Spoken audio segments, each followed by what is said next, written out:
Bienvenue à tous, bienvenue sur RTV, bienvenue dans votre émission. On en discute ensemble des questions qui nous intéressent, qui vous intéressent et on essaie de trouver des solutions avec nos experts, nos invités. Alors il y a cette idée qu'il y aurait beaucoup, peut-être même trop d'immigrés en France. C'est un son de cloche qu'on entend dans pas mal de médias. Alors des fois c'est dit directement, des fois on prend un peu les gants, mais en tout cas le message est passé. Moi j'aimerais qu'on en parle, j'aimerais savoir si c'est vrai d'abord, et puis le ressenti, peut-être que le ressenti se traduit à partir d'une réalité, peut-être que c'est tout simplement un fantasme, peut-être aussi que c'est bien utile pour certaines idéologies que ce ressenti existe pour surfer sur cette vague et pour pointer du doigt toujours les mêmes. Alors pour m'accompagner dans cette émission, j'ai le plaisir d'accueillir Nadir Kaya. Vous êtes le président Nadir Kaya, bienvenue. Merci d'avoir accepté mon invitation. Merci à vous. Banlieue Plus et nos quartiers. Merci à vous. Monsieur Anis Haj Brahim, vous êtes journaliste et rédacteur à IRM Radio. Voilà. Merci messieurs, donc j'ai envie de vous poser comme ça la question de but en blanc. Est-ce que vous aussi vous entendez ce son de cloche, Nadir Kaya? Alors ça c'est compliqué parce que c'est souvent des petites phrases comme ça d'hommes politiques ou de femmes politiques qui lancent des petites phrases comme ça pour faire du buzz et pour alimenter des débats qui sont souvent des débats qui divisent les Français. Moi j'aimerais poser cette question, est-ce que cette immigration, qu'elle soit clandestine ou pas, elle dérange quand elle est dans les beaux quartiers parisiens ou à s'occuper des personnes assez aisées? Est-ce qu'elle dérange quand elle est juste à côté, du côté de Saint-Denis, dans les chantiers pour la construction des Jeux Olympiques? Je ne pense pas qu'elle dérange. Donc là, il y a aussi de l'hypocrisie et moi j'aimerais que les Français fassent comprendre aux politiques qu'on arrête avec ces petites phrases et qu'on travaille réellement sur les vrais problèmes de la France et de façon générale et de façon apaisée.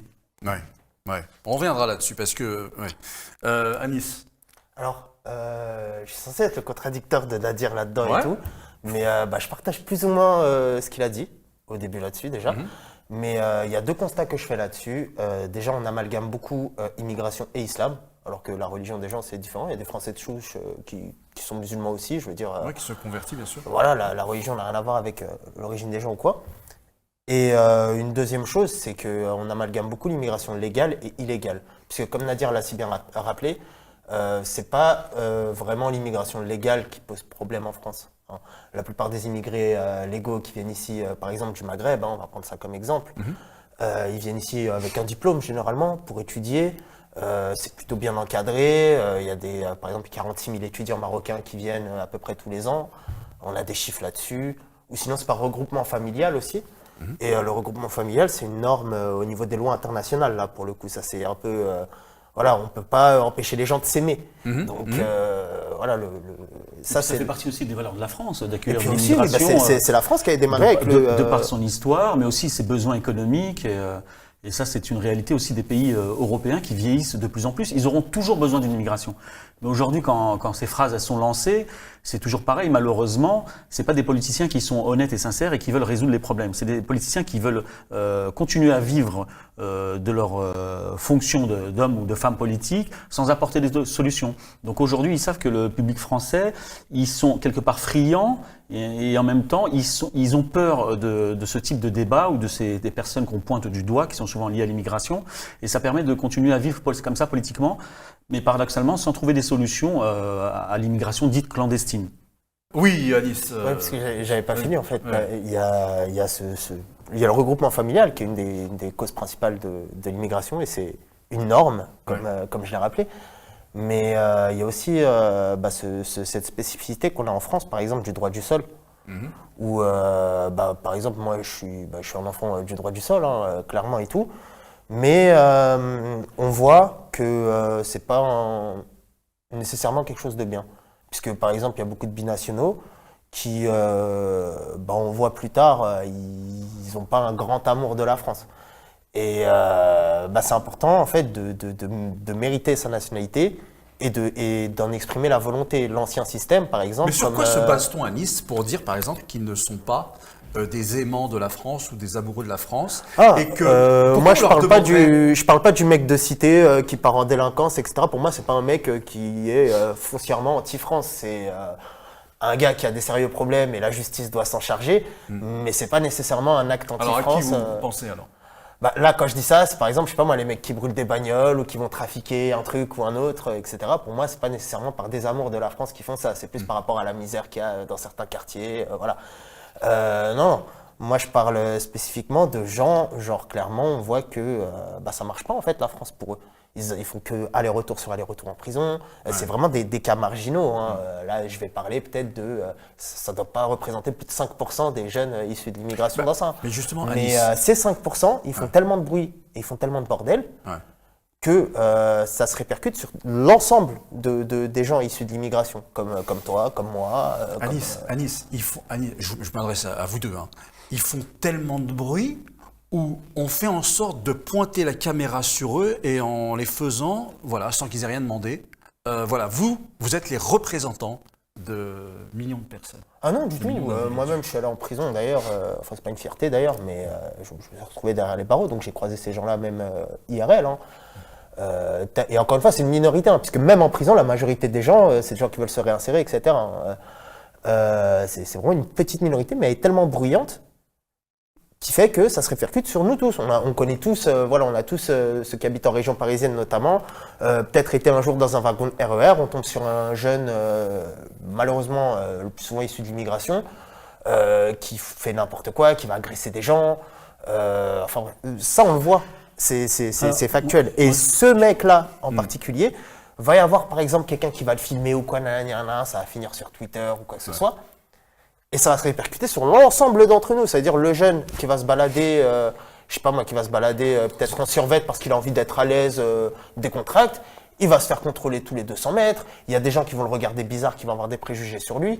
Et ça, c'est à cause de cette minorité bruyante. Donc moi, je me dis que si ces gens-là, au moins, on intègre le fait qu'ils sont vraiment pas français, ça peut aider derrière à calmer les choses. Ouais. Nadir ? Non, je suis pas d'accord sur la fin des propos, sur le fait qu'ils seraient pas français sous prétexte de leur parcours de délinquant ou leur situation sociale. Parce que, à l'inverse, on peut faire la même chose en montrant du doigt aussi nos élites par rapport au fait qu'on a beaucoup dans nos élites. Et bon, je dis beaucoup, mais ça reste une minorité qui sont aussi des délinquants. On a aussi des présidents qui ont été condamnés. On a des ministres qui sont régulièrement condamnés ou qui ont des affaires juridiques ou judiciaires sur le dos. On a aussi des élites à tous les niveaux, des écrivains, des gens qu'on voit un peu partout dans les médias, mais qui représentent quelque part une certaine élite en France.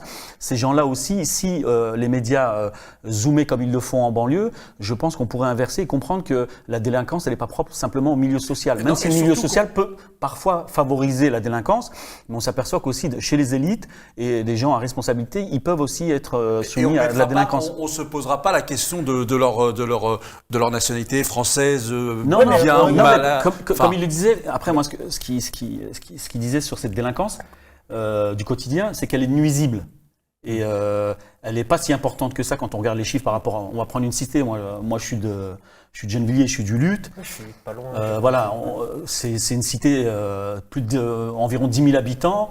On le sait tous comment ça fonctionne dans les cités et en France de façon générale. Sur des cités, que ce soit le Luth ou ailleurs, sur une ville même à 10 000, allez, une cité, on va parler sur vraiment le microcosme d'une cité, 10 000 habitants. Ouais. Vous allez avoir peut-être une trentaine ou une quarantaine, allez, on va aller peut-être jusqu'à 100 jeunes qui sont perdus, qui sont dans de la violence, des incivilités, de la délinquance. Mais c'est quoi 100 par rapport à 10 000 ? Ouais. C'est infime. Ouais. Mais ça, vous le démultipliez par le nombre de cités, par rapport au fait qu'aujourd'hui, les médias, globalement, ils ont des rédactions et des pages qui sont dédiées qu'à ce type de violence et qu'à ce type de français, parce que moi, je me considère pleinement français. Mes parents sont certes issus de l'immigration, je le suis aussi, mais je suis pleinement français. Moi, aujourd'hui, je l'assume pleinement. Mais le regard qu'on donne sur ces quartiers, il est volontairement faussé parce que on zoome dessus et on ne fait que montrer ça. Donc ça donne cette impression de généralité dans les quartiers ou liée à l'immigration. L'immigration, c'est pas que l'immigration maghrébine. Je crois que les chiffres aussi, c'était un Français sur 3 est issu de l'immigration. Il peut être d'origine italienne, portugaise. Les deux premières nations dans le top, d'ailleurs, c'est Portugal et Italie, Espagne, les trois premiers. Et il n'y a même pas d'Afrique subsaharienne dedans. Tout à fait. Donc d'ailleurs, oui, je Donc à partage, partir de là, tout est confondu aujourd'hui et les politiciens, malheureusement, vivent de ces confusions et de cette ignorance de beaucoup de Français à mélanger tout, à avoir peur de tout et à alimenter des débats comme ça qui sont stériles. Et quand on regarde bien, c'est des débats qu'on connaît depuis toujours. Moi, je fais partie de cette deuxième génération. J'ai toujours entendu parler de ces débats et aujourd'hui, ces débats, c'est la mode. On fait que ça. On fait du buzz là-dessus. Il y a aussi le problème des réseaux sociaux qui amplifient les choses. Truc, ouais. Mais pourquoi aujourd'hui on en arrive à ce point-là? Parce que politiquement, ils n'ont pas cherché à résoudre le problème. Mais pourquoi ils vivent de ces problèmes? Bah voilà. Surtout, je suis pour d'ailleurs, très important, je suis pour les statistiques ethniques, moi, à titre personnel. Ouais. Comme on a dans plein de pays, etc. Je pense que ça clarifierait Mais ça les change, choses. ça arrange. Ça apporterait quoi comme solution Ça apporterait quoi? Déjà, on saurait qui commet tel type de crime, oui, puisqu'à chaque fois, on assigne les Maghrébins à un type de crime, par exemple, envers les femmes, que je vais pas dire pour des raisons évidentes pour ta chaîne YouTube, etc. Moi, je le vois, je connais des gens qui sont au parquet judiciaire, par exemple. Les Maghrébins, ils font pas dans l'agression de femmes, quoi. Pourtant, tu as 61% des agressions sexuelles commises dans les transports qui sont faites par des étrangers. Et ça, c'est les chiffres de l'INSEE. Donc, peut-être que si on explique que déjà, ça vient pas de l'immigration maghrébine et même d'Afrique de l'Ouest, d'ailleurs, les problèmes qu'on a liés à l'immigration en France, ça allégerait quand même pas mal de stigmatisation sur les jeunes de nos banlieues qui sont la plupart issus de cette immigration. Ouais. Ouais, moi, je suis pas d'accord pour décortiquer parce que ça va donner, ça va laisser une porte ouverte à tous ces gens qui sont hypocrites dans notre classe politique et même chez les Français. Hein, parce que moi, autant je suis critique dans la classe politique, mais je le suis aussi vis-à-vis des Français et des citoyens de façon générale. C'est pour ça que j'ai fait aussi un appel et que globalement, j'appelle aussi à ce que les Français prennent conscience que s'ils veulent que la France s'améliore ou soit meilleure, c'est de s'impliquer au quotidien. Ça peut passer par des actions assez simples et assez concrètes. Mais aujourd'hui, on a aussi habitué les Français à attendre tout des politiques. Alors justement, Nadir, j'en profite. À Banlieue Plus, quelles actions vous menez? Alors, Banlieue Plus, c'est une association, comme il en existe depuis toujours dans les quartiers et en France. La France, c'est le pays des associations en Europe. Ouais. On a cette culture aussi associative en France qui est très importante et les politiques aujourd'hui se servent des associations, souvent malheureusement lors des élections, pour continuer à vivre politiquement. Mais les Français ont toujours eu cet attachement au secteur associatif, on le voit dans le domaine sportif, culturel. La France, aujourd'hui, sans les associations, je pense qu'elle serait dans un état bien plus déplorable qu'elle l'est aujourd'hui. Voilà, il y a, je crois, un Français sur 4 qui est dans le domaine associatif ou qui est impliqué par des actions sociales. Donc nous, ce qu'on fait à Banlieue Plus, c'est ce qu'on fait depuis toujours, parce que en banlieue, contrairement à ce qu'on croit ou ce qu'on imagine, il y a énormément de solidarité, et en France aussi. Et grâce à cette solidarité, les gens qui sont dans la rue ne meurent pas de faim. Ça, il faut le savoir. Ils peuvent mourir suite à des problèmes de santé ou le fait d'être dans la rue, d'être usés, mais ils vont pas mourir de faim parce qu'il y a énormément d'associations, et notamment des associations qui viennent de banlieue, qui sont là toute l'année. Par tous les moments. Banlieue Plus. Politique, c'est une association composée de citoyens qui agissent. On s'est fait connaître parce qu'il y a 10 ans, on a commencé à faire des débats, et moi le premier, on a initié des débats sur des sujets qui concernaient la France, mais qui concernaient les citoyens des quartiers. Avec des responsables politiques, notamment. Avec des responsables politiques, on a invité tout le monde, on a fait des débats qui débordaient un peu sur notre secteur géographique. De toutes les tendances. Pas toutes les tendances. C'est vrai qu'on a fait entre guillemets. Question.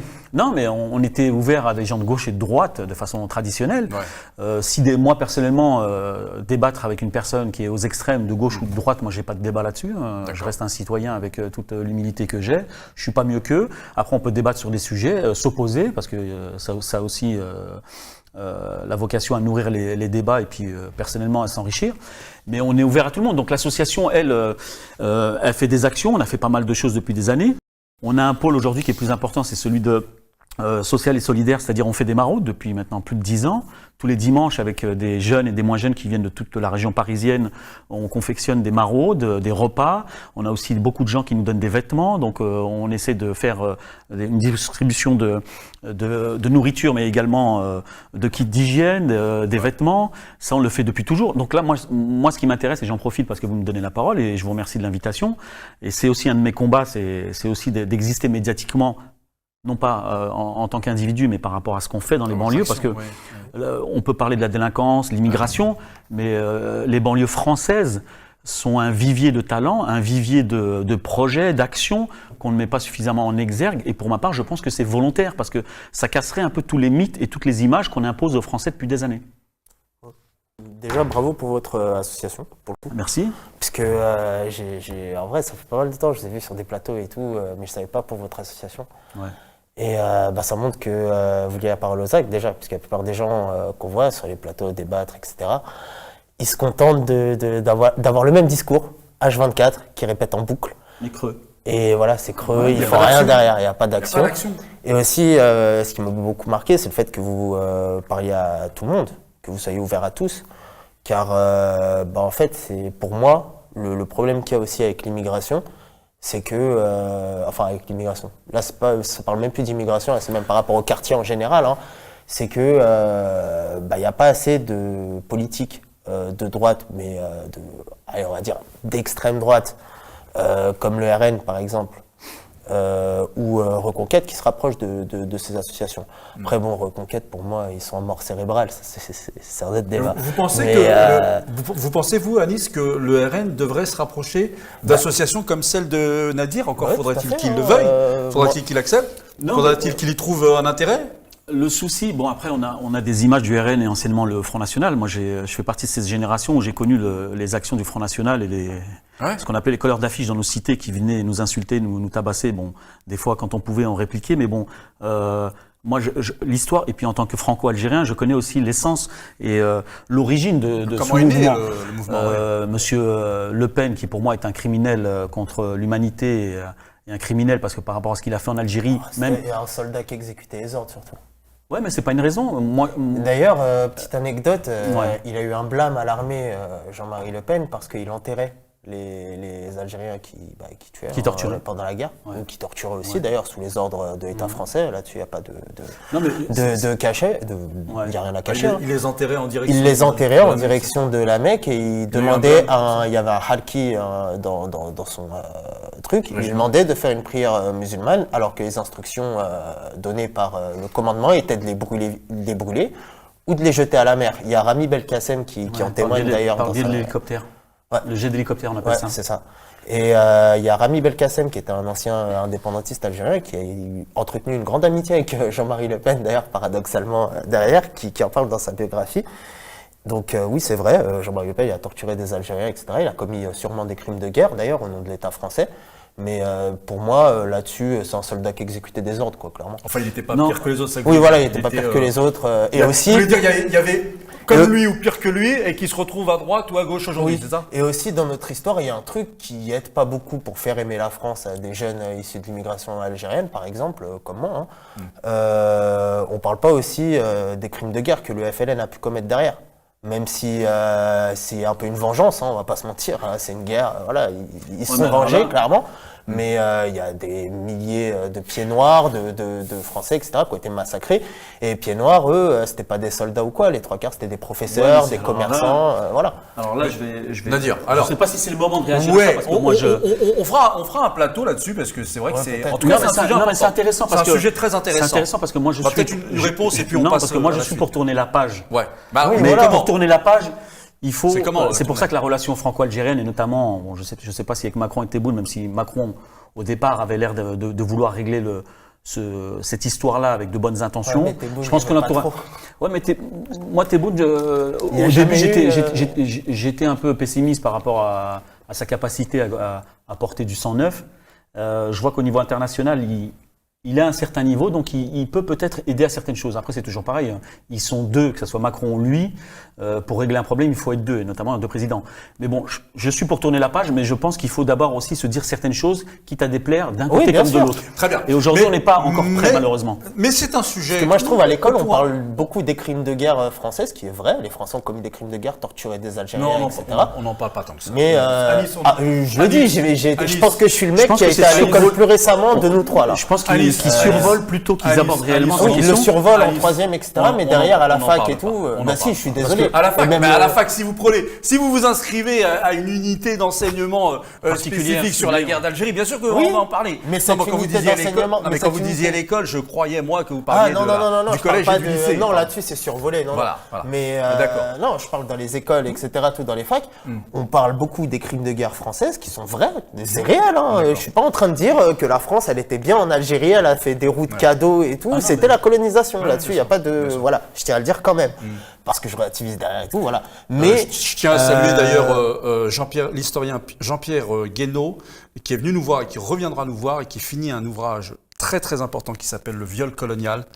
Et c'est ouais, faudra nous- foudroyant. J'ai des choses à dire. Là. C'est Oui, foudroyant. voilà, il y a Donc, des femmes on en qui reparlera. ont été et tout, il y a pas de souci. On en reparlera avec. Mais voilà. Mais il faut dire que quand même, il y a eu des représailles auprès des Français aussi. Et je pense, moi, que ça aiderait aussi des jeunes issus de l'immigration Oui, algérienne. mais comme Nadir Kaya l'a dit, là, c'est aux deux parties que Oui, chacun non, fasse c'est aux un deux pas parties, il n'y a vers pas de l'autre, souci. Mais je évidemment. trouve que l'Algérie fait Mais bon, pas énormément d'efforts les- là-dessus, malheureusement. Mais est-ce que vous pensez véritablement, je reviens au sujet central, que ça, c'est au cœur du malaise, ce que j'appelle le malaise français? Oui, Vraiment? oui.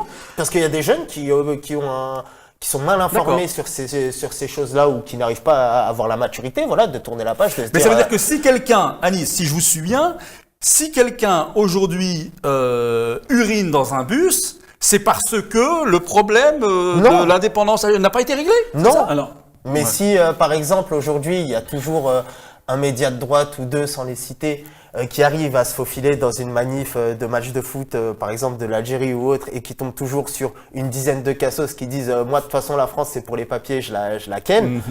Clairement, c'est à cause de ce genre de choses, moi, je pense. Nadir. Alors, ouais, on peut donner des exemples comme ça, mais bon, moi je les entends. On a vécu et on vit en banlieue et dans les cités, on a entendu ça et on entend encore des gens comme ça. Mais la plupart des gens qui tiennent ces propos-là sont des ignorants. Ouais. Deux, ils ne sont pas que jeunes, il y a aussi des adultes qui tiennent ce genre de propos, c'est une réalité. Trois, ce n'est pas que l'apanage de gens issus des quartiers populaires ou d'une certaine immigration. Vous pouvez avoir des Corses aussi qui vont cracher sur la France. Vous pouvez avoir aussi certains Français issus de certaines régions qui vont cracher sur la France pouvez même et sur avoir son des- passé. Et sur son passé, Ouais, parce que- les Vendéens, les Voilà, Bretons. exact. tout à fait. Moi, Les j'ai Chouans, on connu- peut parler des Chouans, les J'ai massacres. connu des voilà. royalistes qui refusent de chanter la Marseillaise. Ah oui, non, mais les Non, Vendéens. c'est pas j'ai connu. Aujourd'hui, Oui, les royalistes- Là, aujourd'hui, je parle un d'aujourd'hui. vrai royaliste ne chantera Et ne jamais chante- la ne la Marseillaise. Et il chantera a pas jamais. le bleu Et blanc, j'avais voilà. posé la question, Donc, je ne citerai voilà. pas son nom, Quand j'avais je posé dis- la question à quelqu'un qui m'avait répondu je- clairement, je ne chanterai pas un chant de personnes Voilà. qui ont massacré ma famille. Voilà, c'est comme l'histoire de certains joueurs de l'équipe de France ou dans des domaines sportifs, des grandes figures qui ne chantent pas la Marseillaise sous prétexte qu'ils étaient maghrébins ou noirs. Alors que Et on a Platini vu, l'a chanté. et on a vu que ça, c'était pas simplement Ouais. l'exclusivité Et d'ailleurs, j'en de profite, Français dits de non-souche.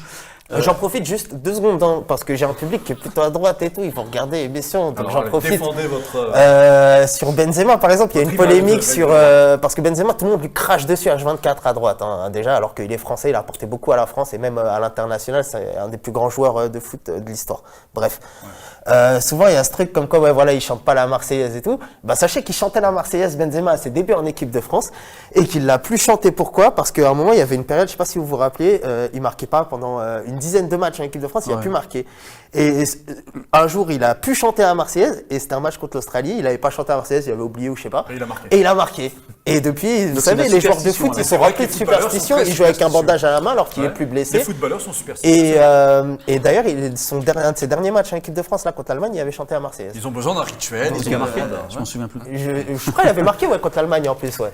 Mais, Non, mais voilà. Bon, alors, je vous retourne la question, Nadir. Est-ce que vous pensez, je posais la question à Nice, que le fait que des problèmes, parce que ça peut être ça, ça peut être intéressant de soulever aussi ça, le fait qu'il y ait eu des indépendances mal gérées, voilà, des lendemains d'indépendance mal gérées, etc., des choses restées enfouies, ça peut expliquer que quelqu'un saccage un ascenseur dans sa cité. Non mais bien vraiment, sûr. il y a un Non, truc- mais à Nadir. moi je vais donner, c'est dans la continuité de ce qu'on disait. Des petits jeunes qui vont dire oui, bon, je vais pas être vulgaire par rapport à la France, de tenir des propos qui vont faire croire à certains qui ne l'aiment pas. Il faut comprendre que ces gens-là sont souvent en mal d'identité. Et puis c'est en retour de ce qu'ils peuvent entendre sur Non, mais certains des fois, plateaux et puis aussi, c'est le réflexe comme quand des gens vont être vulgaires, ils vont tenir des propos qu'ils ne pensent pas, mais qui vont dans l'émotion, qui vont tenir. Moi, je voudrais rappeler que malheureusement, je donne cet exemple pour les gens qui pensent que les gens issus de l'immigration ou les gens qui vivent dans les quartiers n'aiment pas la France. Beaucoup d'entre nous et d'entre eux sont des sportifs. amateurs ou professionnels, et pour certains d'entre nous, et même, on fait même l'armée, ils ont porté les couleurs de la France. Moi, je connais encore des gens qui boxent, qui font du foot, qui font du sport dans certains domaines, qui portent fièrement les couleurs de la France.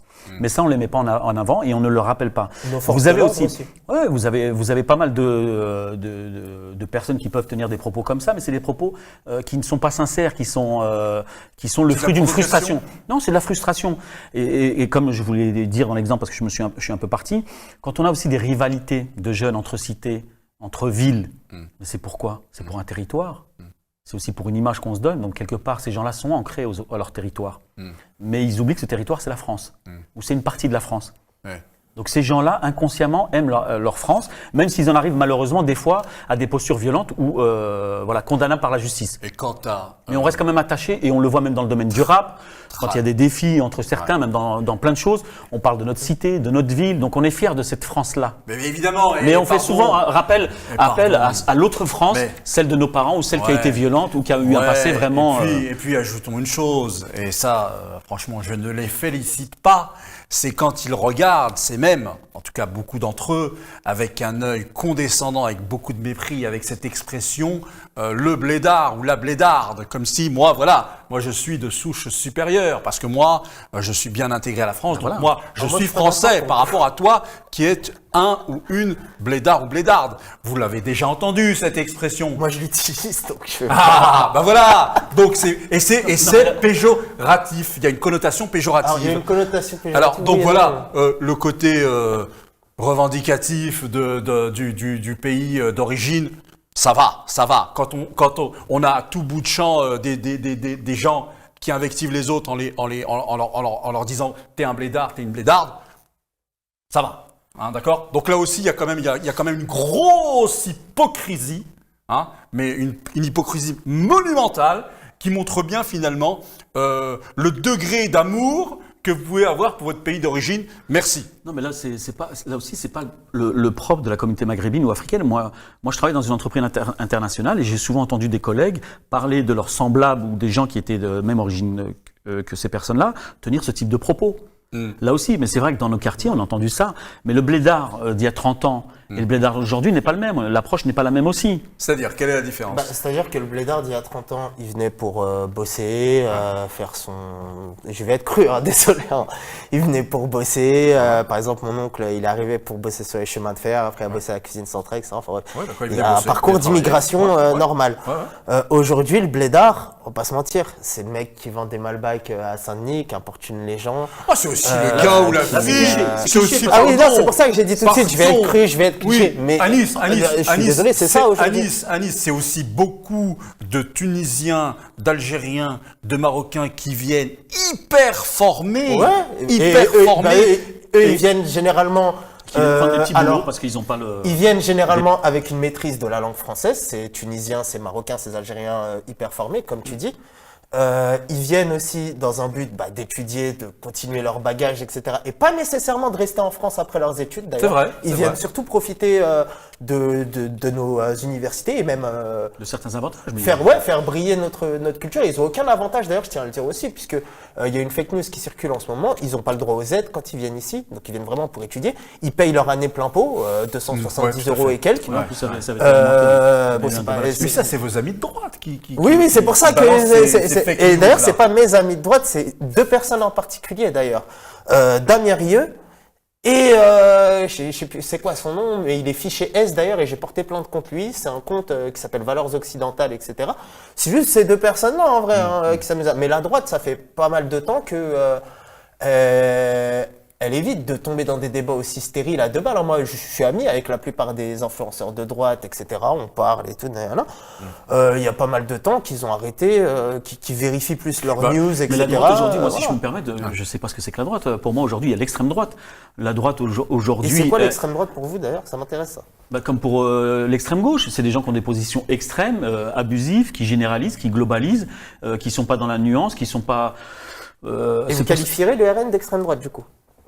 De par son histoire. De par son histoire, moi je suis d'accord, hein, mais actuellement... Et de par aussi les débats aujourd'hui qui sont alimentés. Je parle du RN dans sa forme actuelle. Que ce soit aussi Zemmour aussi qui a des propos, et puis il a été condamné aussi par la Zemmour, justice. pour le coup, je suis prêt à... non mais il s'est à le mettre à inspiré. part, puisque son programme, c'est complètement inconstitutionnel, c'est basé sur la haine d'une religion et tout.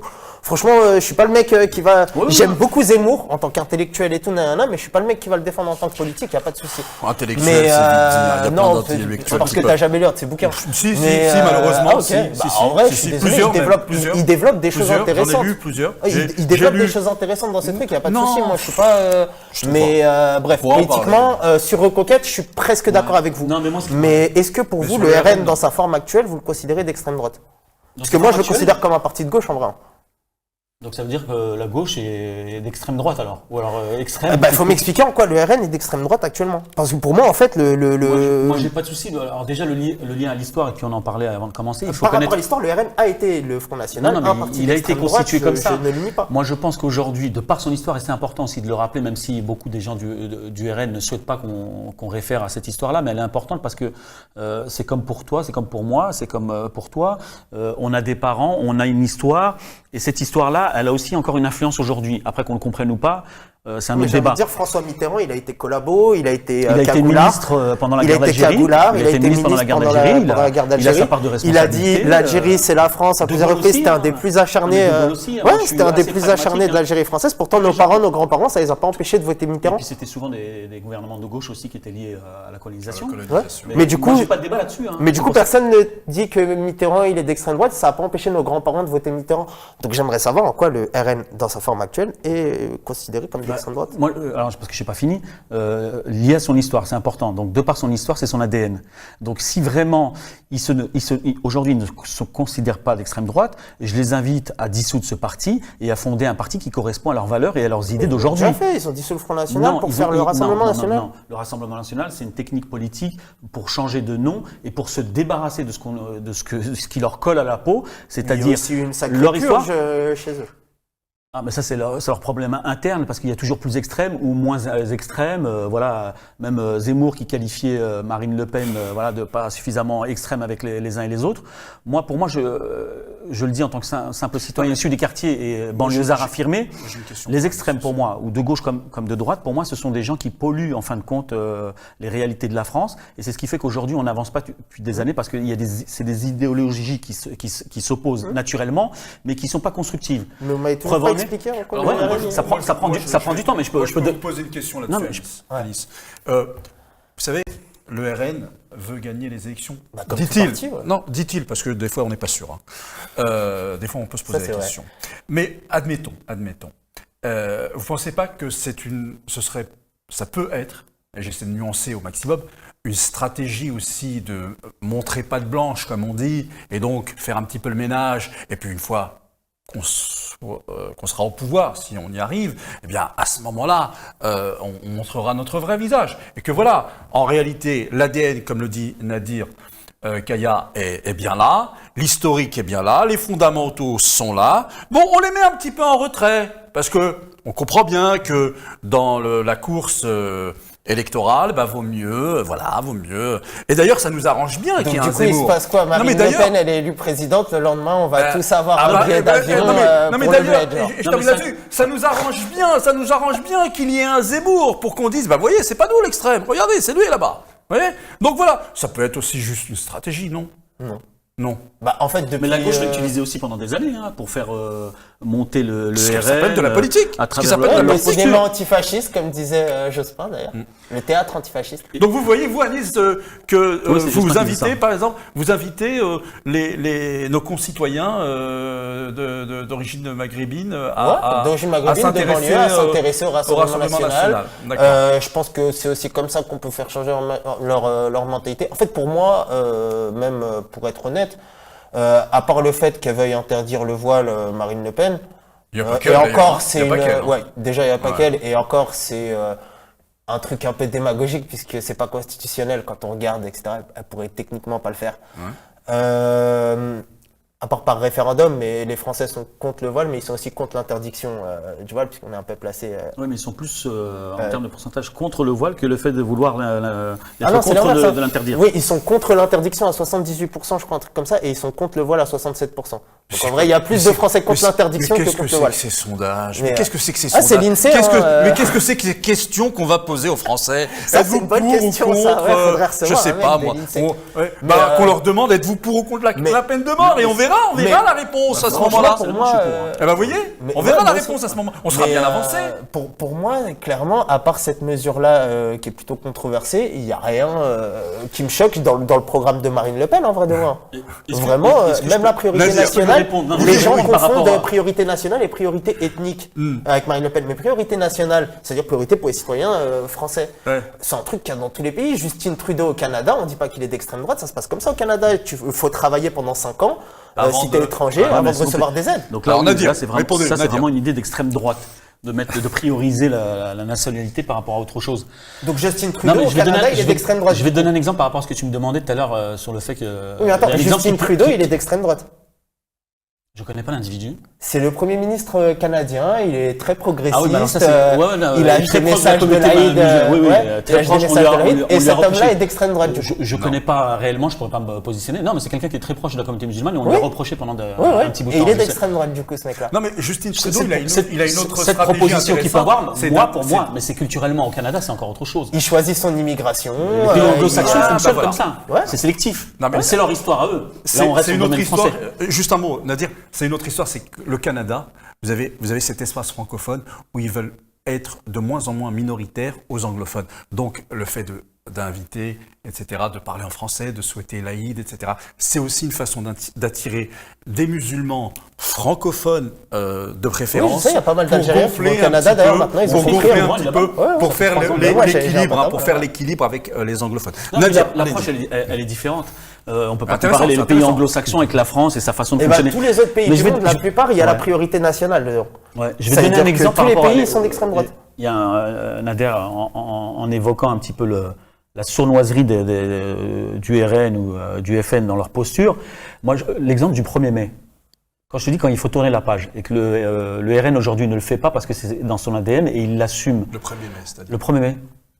Quand L'hommage à Jeanne d'Arc. quand on défile. Ah oui, d'accord. Mais Tu vois les individus qui sont encore là aujourd'hui. Ouais. Pour certains mais d'entre c'est pas eux, des gens, c'est pas un défi. Alors c'est pas un je défi pense des pas que ce soit QRN, des gens Ah de non, droite c'est un ou de défi de gauche. gauche. Ça m'intéresse. Ouais, Qu'est-ce mais qui c'est se Ils sont pas- passe encore là. Nadir, qu'est-ce Il y a qui se eu passe des le éli- 1er mai? Qu'est-ce qui se passe? Il y a un défilé, un Oui, oui, Jeanne rassemblement d'Arc, machin, qui est- orchestré par la famille Le Pen depuis Alors, des c'est années. pas orchestré par la famille Le Pen. La famille Le Pen y participe. Non, c'est orchestré historiquement. D'accord, mais Et, peu importe, et alors, qu'est-ce qu'il y a Jean-Marie de- Le Pen qu'est-ce qu'il y a avait de- fait de cet instant-là un moment Ah, assez d'accord, ça, je important. vois. Il y avait le rassemblement. Et lors de ce rassemblement, quand tu vois les personnes qui sont à la tête du cortège, aujourd'hui ils sont plus tout à fait à la tête du cortège, mais ils sont encore là. Ils sont encore là, et physiquement ces gens-là, et de par leur stature, il faut leur poser des quelque questions. chose. Il y a eu tellement d'émissions sur eux. Oui, ces gens, des gens-là. ces Voilà. gens, ils ont un Oui, bateau avec du saucisson au Ouais, bout et tout. non, mais c'est même pas ces simplement le gens-là, ils saucisson. sont quoi? Ils sont C'est des 100 gens- sur. Bah, on revient à tout à l'heure. Non, mais Ils c'est sont pour ça 100 que je te sur disais à un 10 moment 000. donné, l'optique, si aujourd'hui on peut parler, un mec comme Bardella, je pense qu'effectivement, lui, aujourd'hui, il n'est pas à l'image de l'histoire. C'est un mec de cité, je veux dire. Un mec de cité, vite fait. Il le dit dans les médias, mais quand tu creuses, il est de Saint-Denis, mais il n'a pas vraiment grandi à Saint-Denis. Bon, moi aussi, je connais un peu son Oui, pédigré, sa mère, mais il le dit souvent pour ouais. dire qu'il est du 9-3 et de la banlieue. C'est du pipeau. Et, C'est comme Zemmour qui est de Montreuil. Montreuil dans les années 60, hein. Pas Montreuil. Mais non, mais merci, par c'est contre, pas pareil, par c'est pas contre, tout à fait Bardella, sa pareil. famille, elle est C'est pas tout à fait vraiment en pareil. cité et tout tout. ça pour dire qu'aujourd'hui, si le RN il est réellement dans une optique de ne plus être d'extrême droite ou d'être comparé à une mouvance d'extrême droite, bah, qui coupe les ponts définitivement. Bah, en soi, moi, Parce qu'aujourd'hui, les débats du rassemblement, je RN comprends sont pas. simplement des débats, en fin de compte, sur honnêtement, des mais attends, communautés, attends, sur bah, une faut religion. juste par Alice, contre c'est pas vrai, faire de. quand on Attends, invite, par quand- contre, non, mais faut juste pas je faire vous relance là-dessus, ouais, justement. ouais, mais juste 2 secondes, faut pas faire de ruse ou quoi. Ouais. Ce rassemblement du 1er mai, c'est des nations, en gros, qui rendent hommage à Jeanne d'Arc. Oui, mais c'est intéressant, Jeanne d'Arc. ouais, mais Ça symbolise je- quoi? Ça symbolise quoi, Jeanne Ça d'Arc? C'est une symbolise quoi, meuf qui a Jeanne d'Arc? libéré la France des Anglais. Non, bah voilà. Bah voilà. C'est pas Charles Non, mais Martel. c'est pas- Oui, mais pas- ça serait trop gros, Charles Martel. Charles Martel, Bah on va ouais, le laisser là, à Zemmour. je serais presque Charles d'accord Martel, avec on va vous. le laisser à Zemmour. Nous, on va prendre Jeanne d'Arc. Je serais presque d'accord est-ce que avec les vous gens du RN là-dessus, ont envie de beaucoup, mais, buter les Anglais? Non, mais Hors de France, c'est pas les France, Non, c'est mais pas là, les quand Anglais. elle fait ça, voilà, Mais ça combien même, l'appelle la c'est une mettre hors de sainte, France. etc. Quand C'est Jean-Marie une... Le Pen fait ça, quand il dit Jeanne d'Arc au secours, quand il l'appelle au secours. Jeanne au secours. Voilà, Jeanne au secours, c'était pour dire il y a trop d'Arabes, trop de musulmans. C'était ça le symbole. Oui, Et Jean-Marie donc, Le Pen, il occupe quel poste au Voilà. Rassemblement Non, national mais aujourd'hui, Ouais, il il y est plus. occupe plus grand chose. Il y est Qui occupe Vu pas son état de santé. l'hôpital. Il y est plus. Mais bon, Il occupe quel non, mais poste faut au pas Rassemblement oublier son national, histoire. en vrai Faut pas oublier Alors son il y a un mot, histoire. vous avez, messieurs, il y a un mot, peut-être, je sais pas, vous l'avez pas prononcé en tout cas, par pudeur, ou vous avez oublié, ou je sais pas, mais le mot racisme n'a pas été du tout prononcé, du tout évoqué. Pas évoqué, moi j'ai pas de souci Bon, on là-dessus. peut l'évoquer, ouais, il n'y a pas de J'ai souci. pas de tabou, Il y a on pas peut mal de parler gens de tout. qui s'en plaignent encore, qui te disent si, Alors, si, le si, racisme- j'ai été victime Alors, le racisme, il existe. dans mon travail, dans je sais pas quoi. Alors c'est ça que j'allais dire, Ah, le ça, c'est racisme intéressant. existe en France, parce que déjà les gens sont cons en général, il y aura du racisme partout dans le monde, mais Donc il n'existe pas qu'en France. ouais, voilà, Il n'y a, pas que des cons en France. Oui, oui, il y en a malheureusement partout dans le monde. Bien Des racistes, sûr, bien par sûr. exemple, on voit en Tunisie là Partout. récemment les Tout à fait. déclarations de Kais Saïed, etc. Ouais, ouais, tout à fait, voilà. tout à fait. Ambigu, ouais, Tout on à peut fait. dire un peu, Il y a Des du racisme. propos Il a fait un ignobles. copier-coller sur Ignobles. ChatGPT d'un discours de Zemmour. Mais, Ah, bref, non, Kais Saïed, il n'y a pas de souci. Voilà, il y a du racisme partout dans le monde. Mais en fait, je trouve que ça aide pas beaucoup. Il y a beaucoup d'associations de gauche notamment. Bon, vous n'êtes pas étiqueté, donc je vous mets pas là-dedans. Hein. Il y a- si, moi je suis étiqueté, je l'ai été par certains, on m'a traité d'islamo-gauchiste. Ouais. Quand tu Après, défends la banlieue et les musulmans, Oui, voilà, bah, même t'es moi. taxé d'islamo-gauchiste, Regardez. même si je suis pas partisan Moi, de la gauche. je suis de droite, je suis contre l'immigration, je suis proche de certains RN, même si je suis pas du tout au RN d'ailleurs. Contre l'immigration, c'est-à-dire toute l'immigration ou Non, moi je suis le contre fait de- l'immigration illégale, je suis contre le droit du sol et c'est. Bah, je crois que tout le monde est contre l'immigration illégale, ça c'est un classique. Et le droit d'asile pour moi ce serait à revoir. Mais le droit d'asile pour moi ce serait à revoir, c'est mal fait, on a qu'il y ait n'importe qui. Tout le monde aussi, est contre l'immigration illégale, mais, sauf les patrons, sauf oui, voilà. Voilà. les politiciens qui traînent avec les patrons, sauf tout le monde. Hein. Mais Tous ceux qui n'ont aucun pouvoir et qui n'ont aucune On a aussi responsabilité sont effectivement contre l'immigration illégale, sauf ceux qui décident. Mais Pardon. par exemple, dans ce milieu-là, je suis un musulman et pour utiliser une de leurs phrases fétiches, je suis pas un musulman de papier. Je suis un vrai musulman, je suis pas venu sur les plateaux pour dire je suis musulman, coucou, je vote à droite. Non, je veux aussi que la droite intègre le fait que déjà il y a des jeunes d'origine étrangère qui sont français, c'est acté, les graines elles sont plantées, on peut pas nous retirer la nationalité, rien du tout, donc faut composer avec nous. Et il y a des musulmans, il y a des Français de confession musulmane, et l'islam c'est pas une religion qui compte s'éteindre. Et aussi, en fait, il y a ce débat stérile à droite, et d'ailleurs, tiens, on va rebondir là-dessus, puisque c'est lié au racisme un peu. Souvent, on parle d'islamisation de la France. Voilà, on dit, il y a l'islamisation de la France. Moi-même, j'ai débunké une fake news, justement, de Damien Rieu sur une mosquée à Champigny, puisque c'était dans une zone industrielle, il y a personne. Ouais, j'ai vu Ils ça. sont, voilà, Ouais. t'as Ouais, vu ouais. voir. C'est un YouTube, terme ouais. qui veut rien dire, mais Ils qui se veut sont dire aussi amusés, beaucoup de choses pour certains. Voilà, ils se sont amusés à dire oui, il y a que des musulmans partout, tapage nocturne, que c'était dans une zone industrielle, ils ont tout orchestré de A à Z pour faire flipper les Français, angoisser les Français. Les statistiques sur la même Damien Rieu, il partage un article espagnol parce qu'il partage pas un article français, ils sont honnêtes la presse française là-dessus. Pour dire qu'il y a de plus en plus de musulmans en France et de moins en moins de chrétiens. Sauf qu'en fait, ce qui gagne, et d'ailleurs c'est visible dans les sondages, c'est l'athéisme. La France est de plus en plus athée. Ouais, Donc il n'y a pas d'islamisation de la France, il y a une athéisation de la France, il y a une extinction de la chrétienté en France, ça c'est un peu vrai. Mais il n'y a pas d'islamisation de la France, c'est l'athéisme qui gagne du terrain. Et tant Je qu'il y l'ai pas aura expliqué. cet amalgame aussi entre islam et immigration, le débat il n'avancera pas et il y aura du racisme et il y aura de l'amalgamage. En Non, fait. mais, tant qu'il y aura ça comme débat, mais surtout les mêmes personnes autour de la table pour parler de ces Mais choses-là, si, ouais. avec, Eh oui, les mêmes avec personnes. les mêmes postures. Là, on Mais si, n'avancera ouais. pas. C'est pour ça que moi aussi, c'est un de mes combats pour participer à des débats médiatiques. Bon, en Mais toute- vous en êtes toute reçu dans humilité. ces médias-là, Nadia Pratiquement plus, Ouais. parce que j'ai été qualifié, et puis les réseaux sociaux aujourd'hui sont hyper dangereux en termes d'information et de désinformation. Quand vous faites face, et c'est ce que je disais tout à l'heure, à un homme politique, et notamment à monsieur Philippot, qui tient un mot ou un propos sans connaître réellement la sémantique ou la signification, bah après vous êtes taxé d'islamo-gauchiste. C'est ou, quoi Vous voulez m'expliquer ce que c'est non, parce que dans une émission avec monsieur Morandini, qui m'avait posé très intelligemment la question de savoir si je mettais la religion au-dessus de la République, moi, naïvement, mais sincèrement, j'avais dit que je mettais Dieu au-dessus de tout, mais en tant que citoyen, je respecte les règles de la France et les lois de la France comme n'importe quel citoyen. Et si c'est pas le cas, la justice, je pense qu'elle ferait son travail. D'accord. Donc ça avait choqué. Le fait d'avoir dit ça. Mais je lui ai dit, mais je suis pas le seul. Je connais des juifs et des catholiques qui mettent Dieu au-dessus de tout et qui sont comme vous et moi, respectueux des règles et des lois. Mais ça n'est pas plus. Aujourd'hui, tenir ce propos-là. Non, mais ce qui m'intéresse, moi, c'est que la question n'est pas posée à Monsieur Morandini. Pourquoi elle n'est pas Non, mais voilà.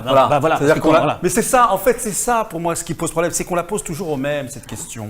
Non, mais ça aussi, pas simplement la question. Moi, ça me dérange pas la question. C'est qu'on nous laisse pas le temps de développer. On est dans un moment précis où il faut faire du vite fait. Oui, mais ça, c'est le moment télévisuel.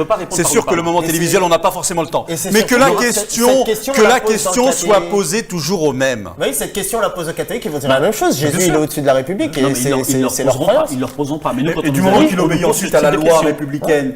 Du moment qu'ensuite il obéit dans sa vie à la loi républicaine, tout va bien. Ou la question sur la fameuse laïcité, encore, c'est leur laïcité, parce que la laïcité originelle, au contraire, moi je suis contre la laïcité, en tant que musulman, je suis pour la laïcité originelle, au contraire, elle garantit le respect des uns et des autres en fonction de sa confession. Ça fait partie aussi des valeurs françaises, la vraie laïcité, pas celle qu'on nous montre depuis des années, celle qui sert à pointer du doigt une communauté. Le texte.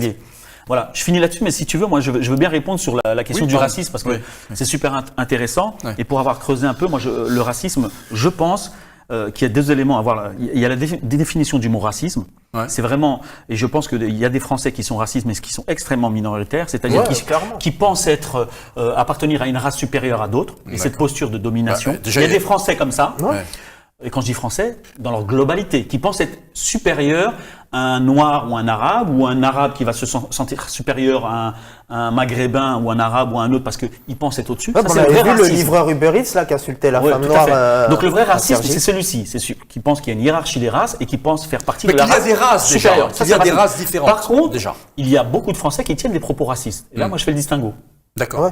Des gens qui vont dire ça le noir, ça l'arabe, c'est un propos raciste, mais ça ne veut pas dire que lui pense être supérieur. Mais il va tenir un propos raciste. Et puis ça veut dire qu'il y a un arabe propre aussi. Non, mais moi je dis ça, c'est quand un mec qui me dit ça l'arabe, je dis ça veut dire. Ou même une personne qui va te dire c'est l'arabe, ça ne veut pas dire qu'il pense être supérieur à toi, mais il va tenir un propos qui est raciste. Après, c'est à la justice de qualifier si le propos est raciste et de distinguer la personne de son propos ou de ce qu'il représente. D'accord. Bah aussi, ouais, c'est ça, je vais dire, on dit qu'il y a un racisme systémique en France. Ouais. Et d'ailleurs, il y a Faiza Ben Mohamed, c'est une petite clown, celle-là, elle a fait un tweet il y a pas longtemps là, puisque tu avais le mois McDo, où genre, par exemple, on voit les jours McDo, etc. avec les promos, et elle dit « Ah, c'est bizarre, il n'y a pas le filet aux fiches ».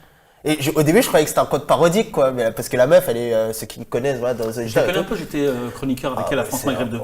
Elle est journaliste. Ouais, journaliste.